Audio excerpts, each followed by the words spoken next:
returning to something that's been covered in the news in a maybe inflammatory or hysterical way, and using the sort of benefit of hindsight and distance to give a fresh perspective or really kind of look forensically at what might have happened. It feels like a particularly rich time for long-form journalism, long-form non-fiction, narrative non-fiction, however you want to square it. What do you think is particularly special about it as a form, both from a writer's perspective, but also from a reading perspective as well?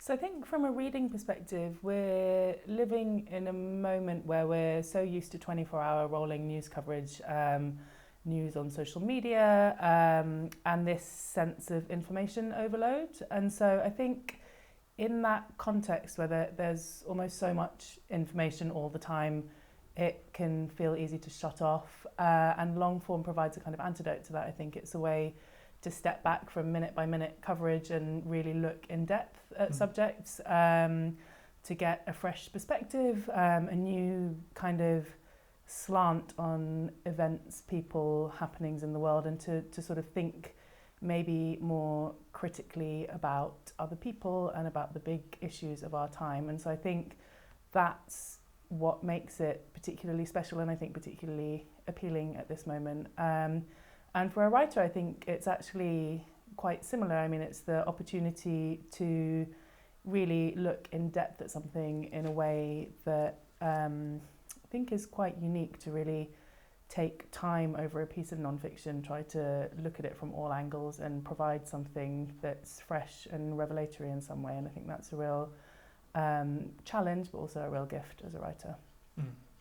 Yeah, it gives, I suppose, the time and the level of scrutiny and the space to dive into something and do it justice. Yeah, absolutely. In 2021, you published the book Karachi Vice, which was a sort of narrative non-fiction account of the city told through different perspectives. And you're a regular contributor to places like the Guardian Long Reads, among others. And you've sort of written, well, you have quite a range of subjects that you cover, everything from research into sort of colonial slavery to climate protest.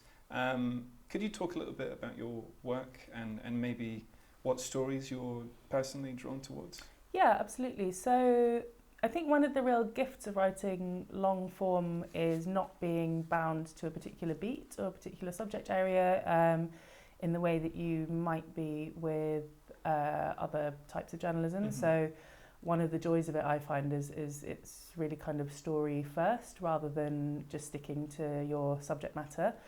I think the stories I'm drawn to, it's always hard to talk about, but I think probably fall into two broad categories.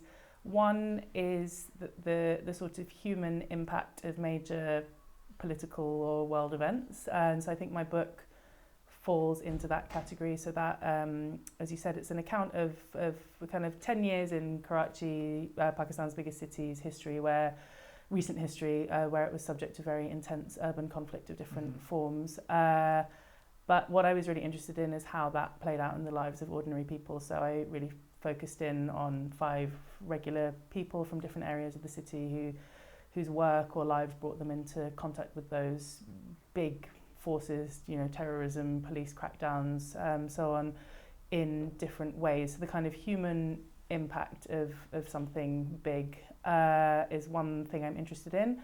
And the other type of story I'm often drawn to is returning to something that's been covered in the news in a maybe inflammatory or hysterical way, and using the sort of benefit of hindsight and distance to give a fresh perspective or really kind of look forensically at what might have happened. So thinking in I think it was 2018, I did a piece about the Trojan Horse affair in Birmingham schools, where there was an allegation of Islamic extremism in school governing bodies.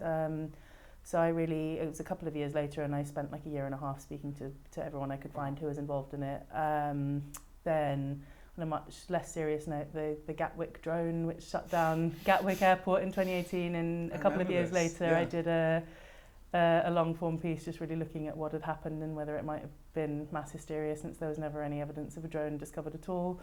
And so that I find a very kind of satisfying type of story that only really works, I think, in a long format.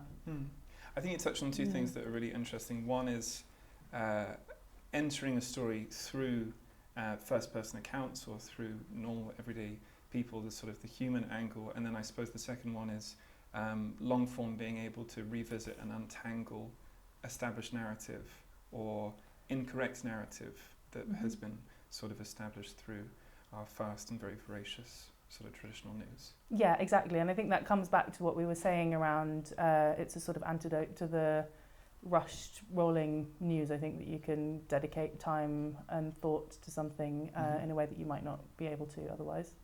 To talk about the course, what makes it unique? You know, what sets it apart from the traditional who, what, where news reporting that, you know, other courses might offer?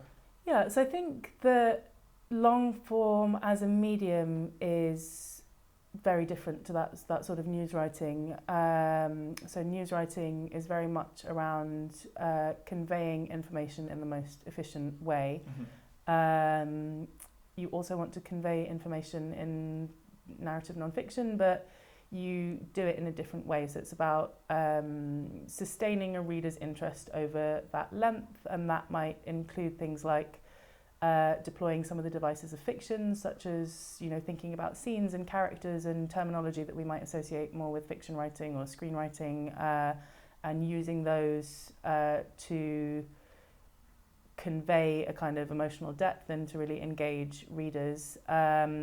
And I think what the course will offer, and what's the very particular skill of long form writing, is using those devices of fiction while remaining accurate and specific and committed to fact and accuracy. And I think that's where the divergence from sort of traditional news writing really comes in. Sort of journalistic rigour with these sort of writing devices. The best of both worlds. Yes. Yeah, I'm thinking about writers like Joan Didion or Gator Lees or sort of Tom Wolfe, those sort of new journalism people that came up in the 70s that married those two forms and sort of borrow or stole from the world of fiction and sort of applied some of those tools to non-fiction.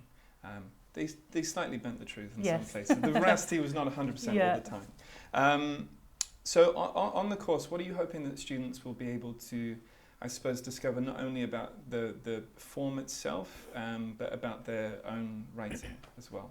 Yeah, so I think in terms of the form itself, hope people will come away with an understanding about the different types of long-form journalism, long-form non-fiction, whatever you want to call it, that you can produce. You know, there's all different forms this can take: essays, reported pieces, polemic, so on.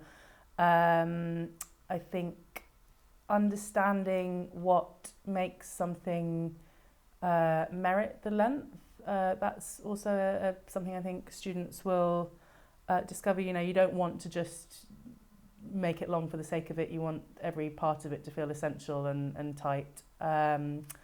And I think also that the process of information gathering, because it's no good, you know, just thinking about scenes and character if you haven't had that in your mind from beginning the research process, so you know what kind of details to be looking out for, what kind of notes to make, how to render the information you found in a kind of vivid way. I think that's really built into the research process, and I think that will all come out in the writing of the work that students will produce during the course. I think you're touching on structure is so important. It's such a demanding form. You need to sustain attention, and you need to have a very technically sound framework in order to hold a reader's attention. Yeah, you don't want to read a piece and think this could have been 2,000 words. This could have been a tweet. Yeah, exactly.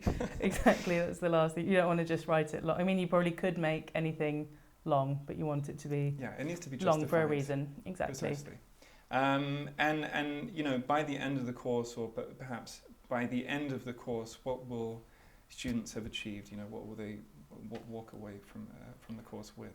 Well, they should walk away with something quite tangible, which is a piece of long form work, whether that's a standalone journalistic piece or something that might form the foundation of a longer work or a book proposal or something. And so I think the course will be quite focused around producing that and sort of learning practically while doing it, which I do think is the best way to learn. I remember when I did my first piece for The Guardian long read, which was in, I think, 2015, so quite a while ago.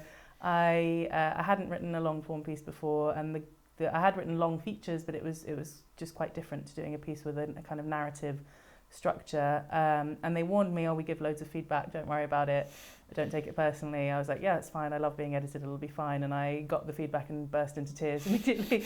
So it can be quite confronting, and I think the course will hopefully not make anyone cry, but guide people through the process of producing that kind of work and the challenges of thinking in a different way about factual stories and how to present them.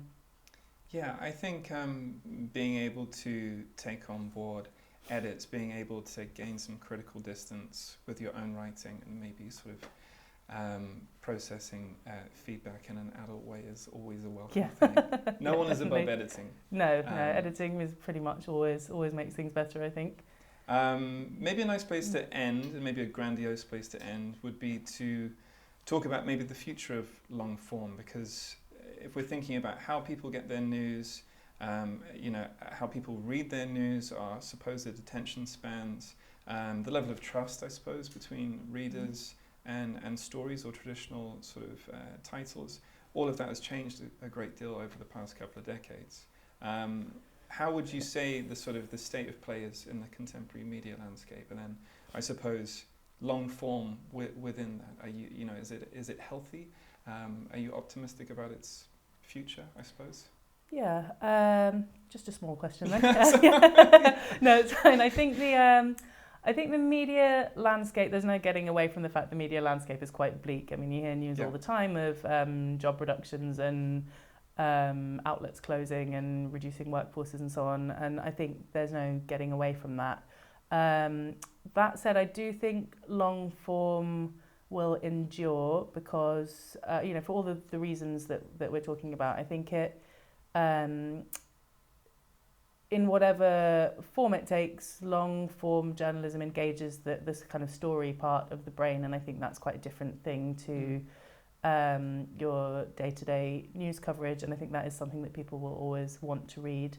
I think I remember when I had my first job in journalism in 2008, at that time it was when a lot of publications were going digital first and were talking about, no one's ever going to read anything online that's more than 400 words long, and so everything just has to be really short blogs responding to things that are happening online.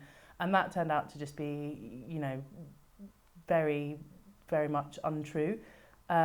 People do engage online with long pieces of work, especially if they're nicely presented, and I think that publications are aware of that, that you can get a kind of deeper level of engagement with stories that are really well put together and really well produced. And so I think the demand for those stories won't go away, even if the kind of form in which they're published evolves as the media landscape evolves.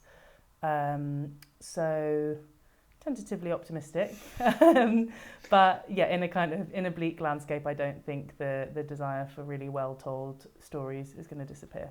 Yeah, I think that's a lovely place to end. Tentative optimism. Thank you.